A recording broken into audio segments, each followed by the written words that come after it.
प्रिय विद्यार्थियों, अपनी एकाग्रता बनाए रखें। एक जुअल डिक्टेशन शुरू होगा 5 सेकंड बाद। स्टार्ट। महोदय, मैं समझती हूँ कि यह जीवन प्रणाली पर, हमारे आदर्शों पर और हमारी उन परंपराओं पर हमला है जो हमारे लिए अब तक बहुत मूल्यवान और सम्मानित रही है। हमने अपने देश में कुछ विशेष रास्ते अपनाए हैं। चाहे आप गांधी जी को लें, चाहे मेरे पिता को, उन्होंने हमारा रास्ता हमारी प्राचीन शिक्षाओं से बनाया। उन्होंने अहिंसा शब्द को एक आधुनिक अर्थ दिया और अपनी स्वतंत्रता की लड़ाई में इसी परंपरागत तरीके से संघर्ष किया। यह ऐसा रास्ता था जिसे लोग पूरी तरह से भी नहीं समझते थे। मुझे याद है, जब मैं छोटी सी लड़की थी, लोग हमारा मजाक उड़ाते थे और हम पर ताने कसे जाते थे, लेकिन हमारा विश्वास था कि हम सही मार्ग पर चल रहे हैं और दृढ़तापूर्वक इस मार्ग पर चलते रहें।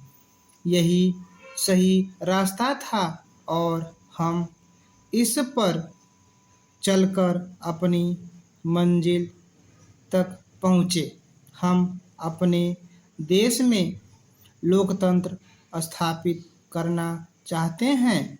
चारों ओर निरंकुश शासन की शिकायत की जा रही है, लेकिन मुझे इस बात का संदेह है कि संसार में अन्यत्र ऐसा उदाहरण मिल सकता है जहां किसी लोकतंत्र में इतनी बड़ी बहुमत वाली राजनीतिक पार्टी इस प्रकार विभाजित विपक्ष की बातों को इस प्रकार बर्दाश्त कर रही हो। विपक्ष को लोकतंत्र में महत्वपूर्ण भूमिका निभानी होती है, लेकिन मैं यह निवेदन करना चाहती हूँ, कभी-कभी कुछ लोग इस बात का अनुचित लाभ उठाना चाहते हैं और इसके परिणाम स्वरूप हमें ऐसे दृश्य देखने को मिलते हैं जो बाहर दिखाई पड़ रहे हैं। आज जिन तरीकों को अपनाया जा रहा है, उनमें से कुछ तरीके तो लोकतंत्र की जड़ पर ही प्रहार कर रहे हैं। यदि कानून का शासन समाप्त हो जाएगा तो लोकतंत्र का अस्तित्व नहीं रहेगा।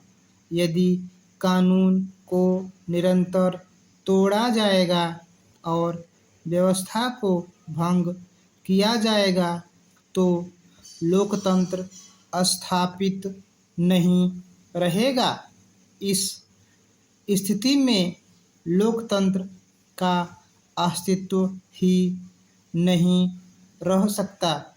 मुझे विश्वास है कि माननीय सदस्य यह जानते हैं कि पुलिस और मजिस्ट्रेटों को कितनी नाजुक और कठिन स्थिति का सामना करना पड़ता है। मुझे याद है कि इस सदन में कितनी बार पहले शिकायत की गई कि पुलिस समय रहते कार्यवाही नहीं करती। मान लीजिए यदि किसी दुकान के लूटे जाने अथवा किसी अन्य हिंसा के होने से पहले पुलिस कड़ा कदम उठाती है तो भी उसकी आलोचना की जाती है। हाँ, यह बिल्कुल सच है। परिणामतः विद्यालय के प्रांगण से लेकर परीक्षा भवन तक का सफर छात्र के लिए एक किस्मत का खेल बन गया है। स्टॉप। प्रिय विद्यार्थियों, डिक्टेशन समाप्त हुई। अब इस मैटर को ट्रांसलेट करें और गलतियां कमेंट बॉक्स में ज़रूर बताएं। वीडियो को लाइक, शेयर और चैनल को सब्सक्राइब करना न भूलें। याद रखिए, कलम की रफ्तार सफलता का आधार। धन्यवाद।